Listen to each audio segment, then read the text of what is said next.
I've been pretty critical of President Trump, but I actually praised him in a few select areas in a recent video I posted where I talked about how he did fulfill 3 things that dissidents wanted. But in this video, I'm going to talk about his 4 major failings of this term. And it was only 3 up until a few days ago, but let's get going with that. And topping the list is that most recent thing, getting dragged into a war with Iran. Now, there are so many reasons to hate this decision and to hate what led up to it, because he genuinely made many people believe that he wanted to secure a deal with Iran to curtail their nuclear program, which, by the way, a few weeks ago, Tulsi Gabbard said they're not in pursuit of a nuclear weapon, and there's no evidence that they restarted that program since 2003, even though Netanyahu, of course, has had about 33 times in the last 2 decades where he said they're 2 weeks away, they're months away, they're half a year away, etc. And the US got sucked into that. Now, Trump can tweet that, hey, this is Israel doing it on its own, doing it on their own, but really the truth is that Trump is owned by the Israel lobby, and so are our legislators, so are the deep state. They want a constant flow of arms and weapons to Israel, always have been, that's been true regardless of administrations. And for the U.S. to get sucked into this is just ludicrous. This opens up a new theater, as if the proxy war in Ukraine isn't enough, as if bankrolling Israel's mass slaughter in Gaza isn't enough, as if the proxy war on behalf of the Saudis originally in Yemen isn't enough, as if occupying about a third of the territory in Syria in the northeast isn't enough. As if I think about 1,000 troops that still remain in Iraq isn't enough. It's just crazy to get sucked into this.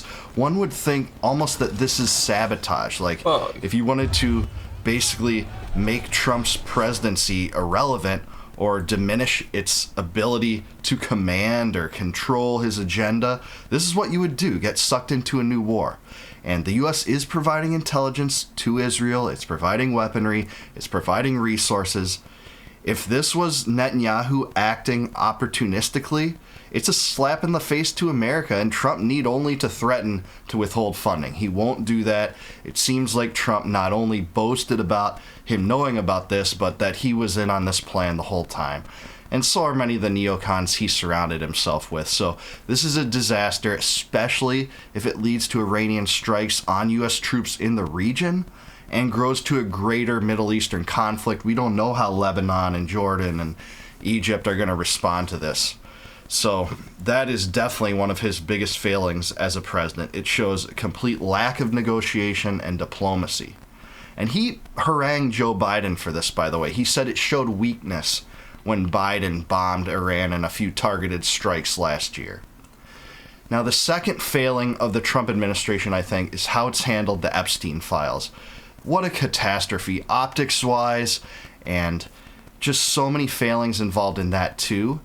How they handled this was to put pre-existing documents that had already been declassified into a binder and distribute it to some of the top conservative influencers, and just essentially drop it after that. There's been times in which they've answered reporter questions saying, yeah, that'll still come out. There's still going to be some stuff coming out. We're still reviewing tapes. But this was a massive blunder, because what were they thinking to believe that people would be satisfied with this? Like, that this would be welcomed as the Epstein file release that was promised? And then you have Kash Patel and Pam Bondi disagreeing on some of the major particulars in regard to these Epstein files. At one point, Pam Bondi answered a reporter's question and said, hey, we're reviewing these tapes. There's, thousands of tapes with children being molested on them. We're reviewing them right now. And then when Kash Patel went on Joe Rogan's show, he's saying, there's no tapes like that. They don't exist. So there is a serious disconnect between the Trump administration. It's like the FBI director and the attorney general didn't get together and just talk about what they're going to tell the media about this. It just opens up new questions. And then Patel is saying that they have footage from the jail cell of the time in question when Epstein was supposed to have killed himself. Well, not only will that not satisfy anyone if it doesn't show the actual deed, and they're not going to release that, but he actually implied later in that interview that the footage doesn't show the actual deed, that it was probably around some time in which that happened. And people are going to have questions about it afterward. He said something like, well, there's going to be people that go both ways on it afterwards, so we'll have to see what they think. But you're going to be able to decide for yourself, and you're going to get that footage. So we'll see. I don't think that's going to prove anything. And this, again, contravenes the narratives we were given in 2019 when this happened, when we saw that the cameras malfunctioned. That was widely reported by the media, and who knows. But to be clear, there are a lot of red herrings when it comes to the Epstein files. People just want to talk about the flight logs and the client list, but the most relevant things are what's on those tapes. Which prominent politicians are engaging in this stuff where there's blackmail involved? And we know that a safe was found on Epstein's property that contained CDs with the names of prominent people on them. Presumably that is the blackmail information. He had CCTVs all across the property, and that is known to exist. So for there to be a disconnect on this in the administration is crazy. It doesn't satisfy the promises that were given to the American people when Trump assumed office. And the other factor that isn't being talked about a lot, but is also super important, is the most important thing outside of the vicious crimes that were created by Epstein and Maxwell was Epstein working on behalf of an intelligence agency, presumably the CIA or Mossad? That is what we need to know. And they've already kind of implied it in a way, because sometimes they said, well, some of the information about the Epstein case can't come out for reasons of, you guessed it, national security. But what would this have anything to do with regarding national security if Epstein didn't work for an intelligence agency? Another question that I think many of us know the answer to, or at least can glean based upon the information we're given. Third big failing of the Trump administration is the DOGE cuts.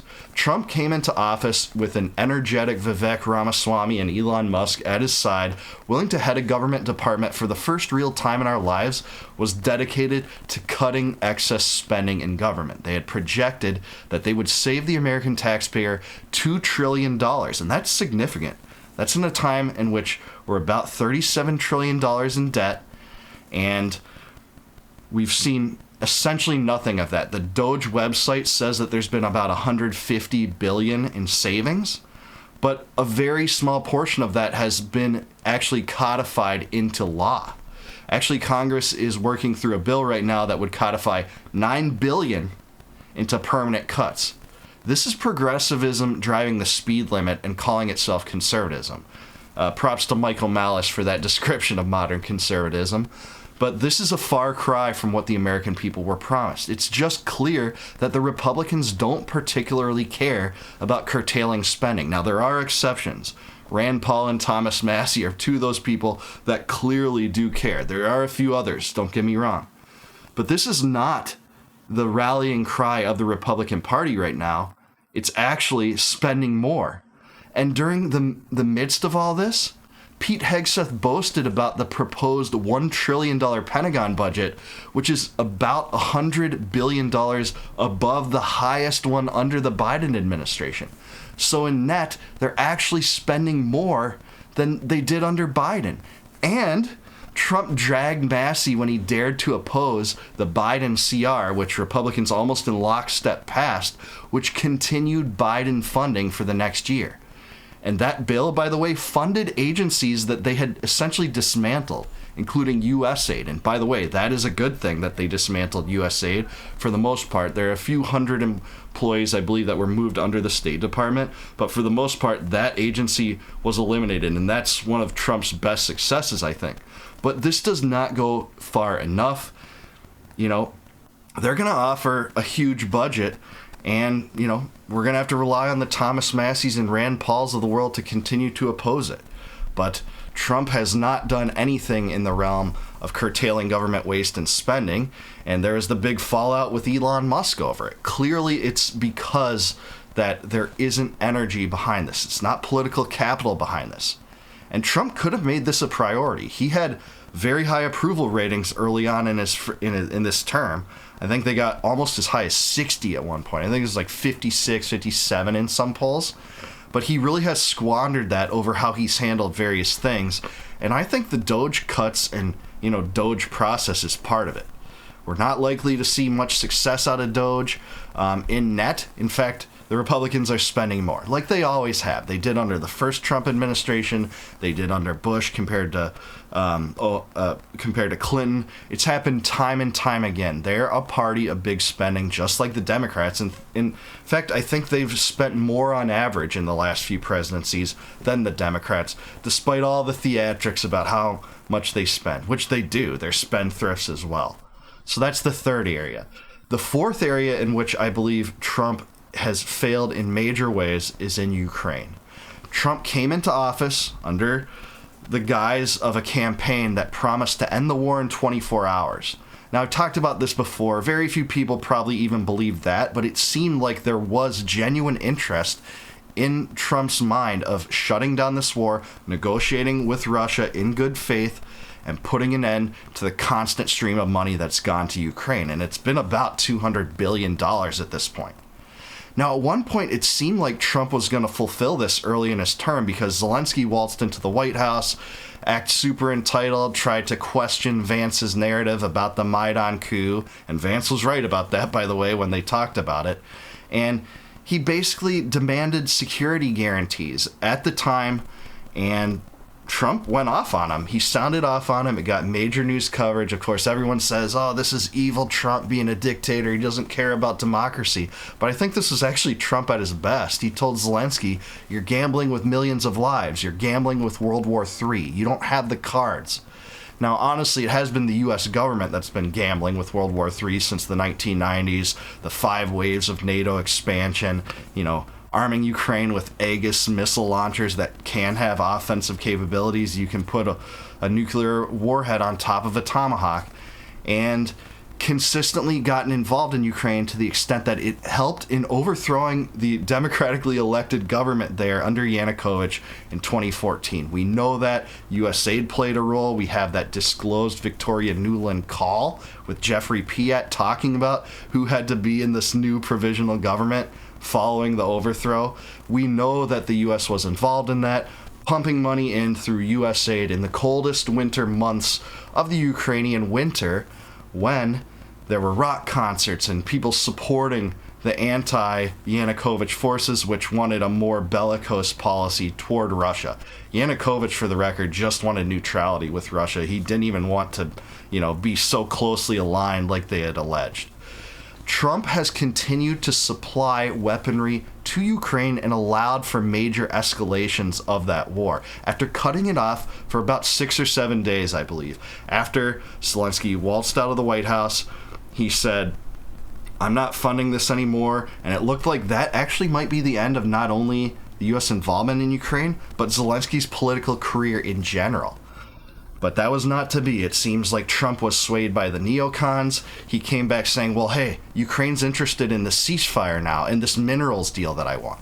So both of which are just complete disasters and just insane, because the minerals deal was based upon the logic that the U.S. would have rights to some of the minerals coming out of Ukraine. But where are the minerals coming out of Ukraine in that supposed deal? It's in the Donbass, an area in which Russia has about 90% of, 85% occupying the Donbass region is where the mineral-rich region is. So it seems like this was a successful gambit on Ukraine's part to keep the war going longer, because if the U.S. is involved now in this increased incentive based on this minerals deal, which I don't believe has fully come to fruition, but it seems like Trump flirted with it and was actually interested in it, it's based on having to get that territory back, which it doesn't seem like it's going to be plausible to do. Ukraine launched their last ground offensive in the summer of 2024 and were pushed back by early 2025. But here's where the war seriously escalated, is when not only did Trump go on major media broadcasts and, repeat the CNN and Biden and NATO line that, Putin wants all of Ukraine, which there's no evidence for. He hasn't committed the troops nearly enough to accomplish that goal. He wants all of Ukraine. That's what he wants. Apparently, Trump thought he needed to sound tough like that to secure a deal, but that hasn't done anything to secure a deal. He's also, presumably, or at least the deep state or the CIA, someone in the U.S. government had to know about this 18 month in the making military operation that used drones to take out Russian nuclear bombers. Now, they originally said this was like 41 bombers that got destroyed. It went down to like 14. Some articles said 7. Some say like 4, and 3 are damaged and can be repaired. But that was a major escalation too. So if you're in Putin's position, looking at Trump, supporting not only the bankroll of Ukraine, but signing off on these kind of offenses that are guaranteed to provoke a reaction by Russia, Russia can't think that they're dealing with a partner that genuinely wants peace. As long as the U.S. is on one side of this thing, they're not going to be trusted to negotiate an end to this thing. There needs to be a neutral arbitrator. If Trump wants to be that after withdrawing all aid to Ukraine, I'm all for that, but the U.S. doesn't even really need to be involved in the first place. If the U.S. withdraws all the aid permanently, there will be a peace. Zelensky will have no choice. Europe will be more involved than the U.S., which is good. This is far more away from the U.S. than Europe, and it will come to a close. There's no evidence that Putin is going to take Poland tomorrow, like so many say, or reconstitute the Soviet Union. It's just so stupid. What he's wanted from the get-go is the same thing that he's always wanted. It's the same thing in his draft treaty that he sent to NATO to say, put it in writing that you will not add Ukraine to NATO, and I will not invade. That's still what he wants. That's still what he needs to get to satisfy the end of this war. Because that territory's gone. Zelensky had the opportunity to keep it, but he didn't satisfy the Minsk Accords, and he didn't agree to a far better deal in Istanbul in the early months of the war, when the U.S. and Boris Johnson dissuaded him from securing a peace with Russia and ending hostilities. He was led down the primrose path, as John Mearsheimer said. So I think Ukraine represents a major failing of the Trump administration so far. A lot of people have made excuses for it. Lots of his supporters say like, oh, hey, he knows what he's doing. But I think a lot of it is who he surrounds himself with. He surrounds himself with Rubio. He surrounded himself with Mike Waltz for a time. And Keith Kellogg, of all people. These people that are the most hardcore pro-Ukrainian people imaginable in his cabinet. Now, Steve Witkoff is not. If Steve Witkoff had the lead on all this, or was the, Secretary of State, I think this might go a little bit better as far as the non-interventionist camp wants it to go. But we'll see. So those are the 4 biggest shortcomings of Trump, his 4 biggest failures, as far as I see them, but I do want to hear from you. Let me know in the comments below, what do you think are the biggest failures of the Trump administration? Anything I forgot? Or do you think I'm wrong or am too hard on him in some regard for one of these 4 that I pointed out? Please like the video, subscribe to the channel, and until I see you guys next time, no more war, no more debt, no more inflation, and no more empire. Peace out, guys. I'll catch you in the next one.